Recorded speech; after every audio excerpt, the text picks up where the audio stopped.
Oh shit. Must be review time. How's it going, everybody? Well, today we're going to be looking at the Freemax Starre Pro. I've had this one a couple of weeks now. Picked this one up at Sweet Vapes. Woo! I don't know what to say about this one, guys. When I knew this tank was coming, I really got excited about it because I knew how much I love the version 1. But it's not as good as what I thought it to be. Well, I tell you what, y'all go ahead and grab a cup of coffee. Let's go down and look at this thing. I'll tell you about it, break it down for you. We'll vape on it, and I'll give you the pros and cons. So come on, let's take a look at it. Come on, let's go. All right, and we're back. So here she is, the Freemax Starre Pro. This tank does come with 2 coils. It comes with 2 nickel coils. It comes with a 0.25 and a 0.15 nickel coil. And you can see on the markings here of all the different coils that you can purchase for this. But as it states where it's checked, that's what comes with the product. So let's take the sleeve off. Pretty much same packaging as the original one came in, the version 1. It is temp controlled on the coils. Gives you all the little, what comes with the kit. Little scratch and sniff and all that good crap. So, let's take this one in. And here is the tank itself. So, they have changed this tank up considerably. One con right off the bat, this tank has gone to a 4 mil on capacity, which the version 1 was a 5. This thing does drink juice, so that kind of sucks. It now has a little AFC up here on the top by the drip tips, so you can set those, which to me is another con because I just don't care for that type stuff. But it still has nice airflow here at the bottom. And one thing I would like to point out on this tank, with me only having this tank a short period of time, I don't know if condensation had built around this rim right here, but it almost went to a rust color with just in a matter of days. And it took a while to get that cleaned up. You know, I don't know if this thing builds up a bunch of condensation there or not, but this tank is a little bit tricky to clean because it only breaks down to a point, and that, you know, to me that's a con right there. Another thing is it only comes with 1 glass now, where the other came with 2. So to me that's another con. So it's like we took a few steps backwards on this deal. So, and what they tried to do here was give you top fill, and it is a janky top fill. I don't care for it. I know other people out there have had this same issue, but I'm a person that doesn't look at instructions all that much, and didn't really think I needed to on a sub-ohm tank. But I filled this tank up when I first got it and put it on a mod, left it in the upright position, walked off for a couple of minutes, and came back, and pretty much all 4 mils of juice I put in were gone. And where did they go? Well, it went all over my mod and my desk. And this is the reason why. Let me go ahead and take this top off real quick for you.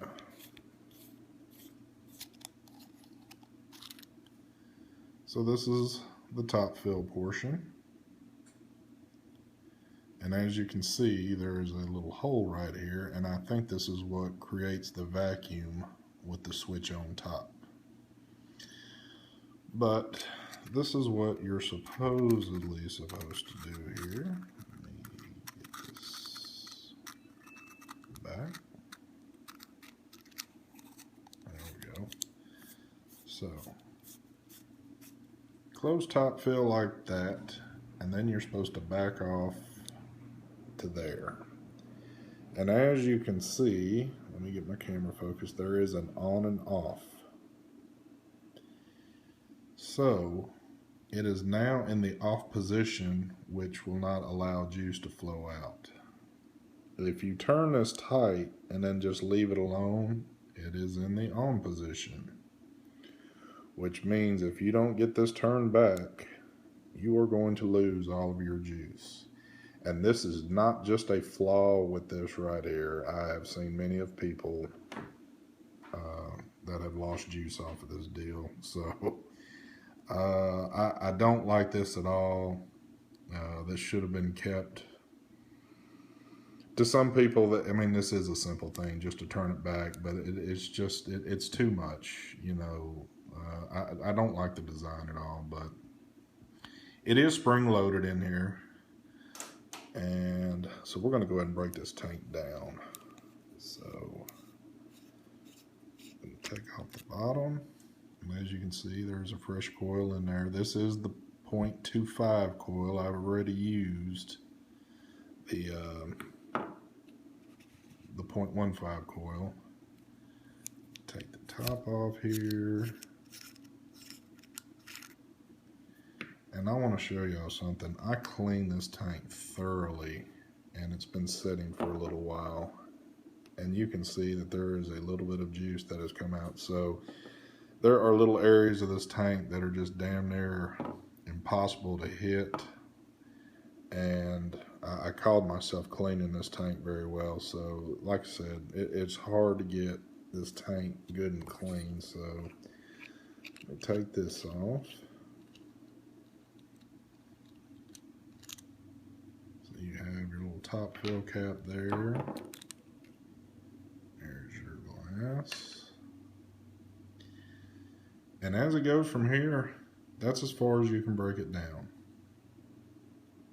And let me see if I can get this piece right here. When everything is set and this has pressure on the inside, this is spring loaded in there, which is, you can't tell now because you can just see me moving it, but this piece right here no further breaks down. So you've got many areas in there that stuff can get trapped in, and I mean, it takes an accessible amount of cleaning to get all this knocked out. So just not a big fan of that. So it's got a nice sized chimney on it, and I don't want to just down this tank completely. I mean, it does vape pretty good, especially with the nickel coil, but there's some flaws working here, and it's got, to me, more working against it than for it. So I'm going to put this back together. It's pretty simple putting this thing together.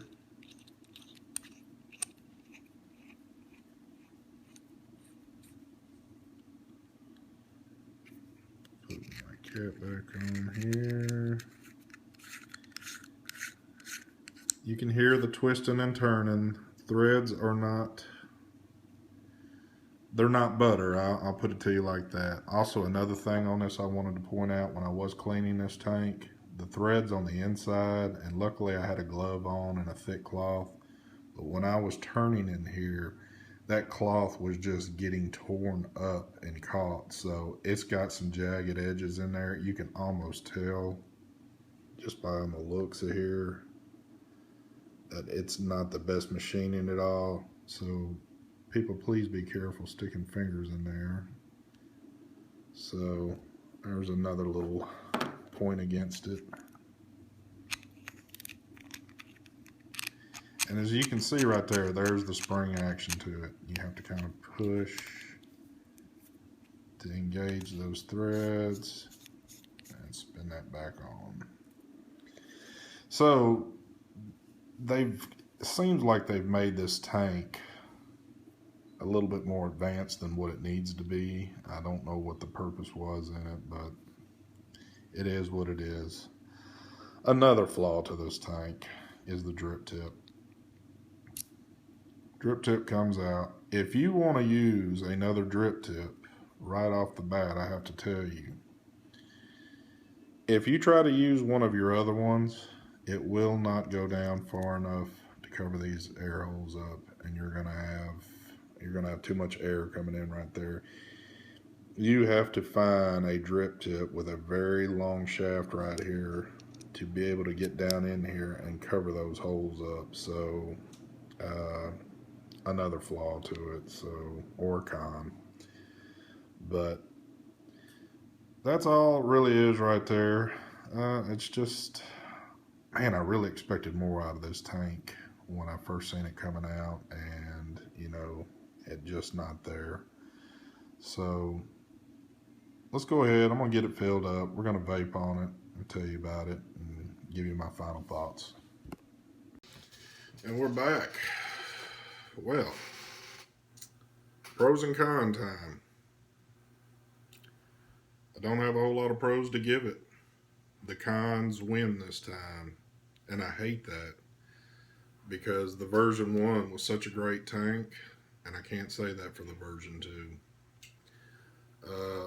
A lot working against it, but they just went in the wrong direction with this tank.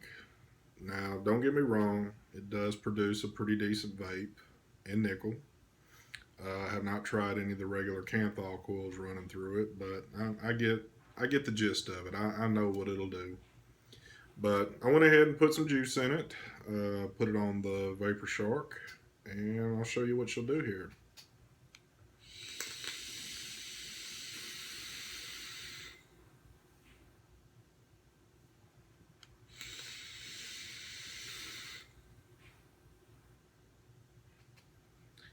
As you can see, it produces a good amount of vapor.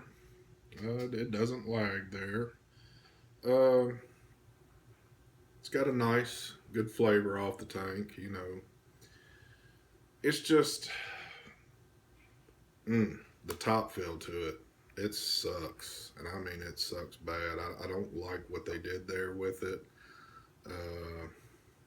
And I know as sub-tanks keep coming and coming into the market, people are trying to put that new edge to it, but this just wasn't a good one to me.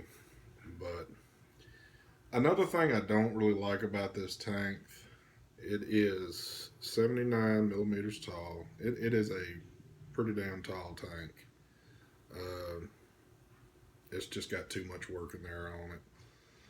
So I really hate that I feel like I've bad-mouthed the tank on this whole video. It's just not there. The version 1 definitely wins this battle. I've also got the Crown tank, and it still doesn't touch a Crown yet. But y'all might want to try it out. Like I said, I purchased this one at Sweet Vapes. At the time I purchased it, it was going for roughly around 29 bucks. They do have a new version of it out. It is in the black now, so go to their site, check it out. Certain there's other people that also have it. And since I've had it for the past couple of weeks, I actually believe it's dropped off in price a little bit too. So if you're curious, like I was, go try it. But I think you might be a little disappointed with it, especially if you've had a version 1. And that's probably all I can say about it. Let's take a vape.